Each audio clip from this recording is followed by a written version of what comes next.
بسم اللہ الرحمن الرحیم۔ کتاب صحیح بخاری شریف جلد اول علم کا بیان پارٹ 2۔ حضرت انس رضی اللہ تعالیٰ عنہ فرماتے ہیں، ہمیں تو از روئے قرآن حضور صلی اللہ تعالیٰ علیہ وسلم سے مسائل دریافت کرنا منع کر دیا گیا تھا۔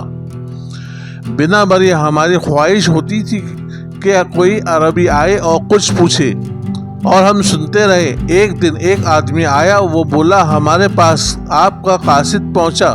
اس نے ہمیں بتایا کہ آپ کہتے ہیں خدا نے مجھے پیغمبر بنایا۔ آپ نے فرمایا اس نے سچ کہا۔ وہ بولا آسمان کس نے بنایا؟ آپ نے فرمایا اللہ نے۔ اس نے کہا زمین کس نے بنائی اور پہاڑ کس نے بنائے؟ فرمایا اللہ تعالیٰ نے۔ وہ کہنے لگا پہاڑوں میں منافع کس نے رکھا؟ فرمایا اللہ نے۔ تب اس نے کہا آپ کو قسم اس ذات کی جس نے آسمان زمین اور پہاڑ بنائے، کیا اللہ نے آپ کو پیغمبر بنایا؟ آپ نے فرمایا ہاں۔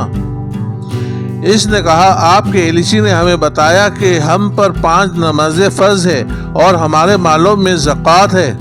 آپ نے فرمایا اس نے درست کہا۔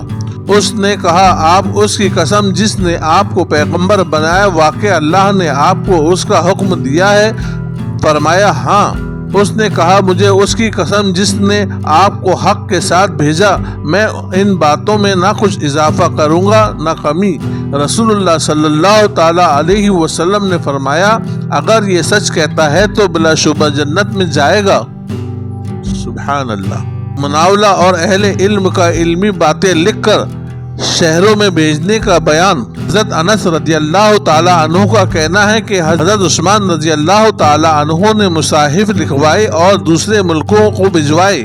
عبداللہ بن عمر رضی اللہ تعالیٰ عنہ، یحییٰ بن سعید اور امام مالک رضی اللہ تعالیٰ عنہ نے بھی اسے جائز سمجھا ہے۔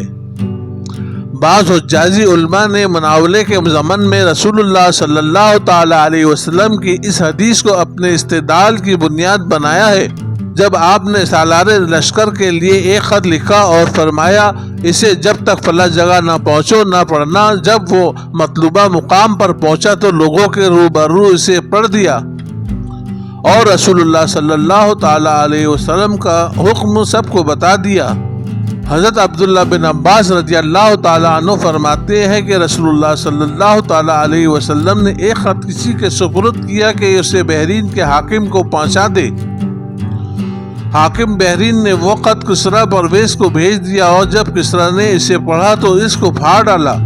ابن شہاب جو اس حدیث کے راوی ہیں کہتے ہیں کہ میرا خیال یہ ہے کہ ابن مسیب نے مجھ سے کہا کہ رسول اللہ صلی اللہ تعالیٰ علیہ وسلم نے ان لوگوں کو بددعا دی کہ وہ ٹکڑے ٹکڑے کر دیے جائیں۔ حضرت انس بن مالک رضی اللہ تعالیٰ عنہ کہتے ہیں کہ رسول اللہ صلی اللہ تعالیٰ علیہ وسلم نے ایک خط روم یا ایران کے بادشاہ کو لکھا تو آپ کو بتلایا گیا کہ وہ لوگ صرف وہی خط پڑھتے ہیں جس پر مہر ثبت ہو، تو آپ نے چاندی کی ایک انگوٹھی بنوائی اور اس پر ایک کندہ تھا محمد رسول اللہ۔ انس رضی اللہ تعالیٰ عنہ کہتے ہیں گویا میں اس انگوٹھی کی چمک اب بھی آپ کے ہاتھوں میں دیکھ رہا ہوں۔ اس شخص کا بیان جو مجلس کے آخر میں بیٹھے یا مجلس کے درمیان جگہ پائے اور بیٹھے رہے۔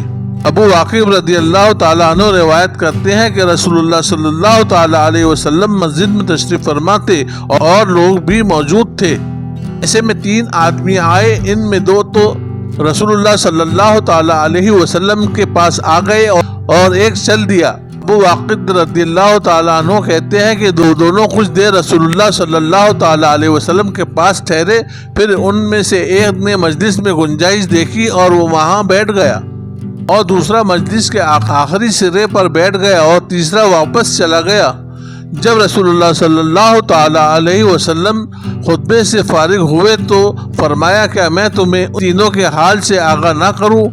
ان میں سے ایک خدا کی طرف متوجہ ہوا اور اللہ نے اس کو جگہ دے دی، دوسرا ذرا شرمایا تو خدا نے بھی حیا کی، اور تیسرے نے منہ پھیرا اور خدا نے بھی اس سے منہ پھیر لیا۔ ارشاد نبی کے بسا اوقات وہ شخص جس تک میری بات پہنچے وہ اس کی نسبت زیادہ یاد رکھنے والا ہوتا ہے جس نے خود مجھ سے سنا۔ حضرت ابو بکر صدیق رضی اللہ تعالیٰ عنہ فرماتے ہیں کہ رسول اللہ صلی اللہ تعالیٰ علیہ وسلم اپنے اونٹ پر سوار تھے۔ ایک آدمی اونٹ کی نکیل تھامے ہوئے تھا۔ آپ نے دریافت فرمایا آج کون سا دن ہے؟ ہم چپ رہے، یہاں تک کہ ہمارا خیال تھا کہ آپ اس کا کوئی اور نام بتائیں گے۔ پھر آپ گویا ہوئے کیا یہ قربانی کا دن نہیں؟ ہم بولے ہاں۔ پھر آپ نے پوچھا یہ کون سا مہینہ ہے؟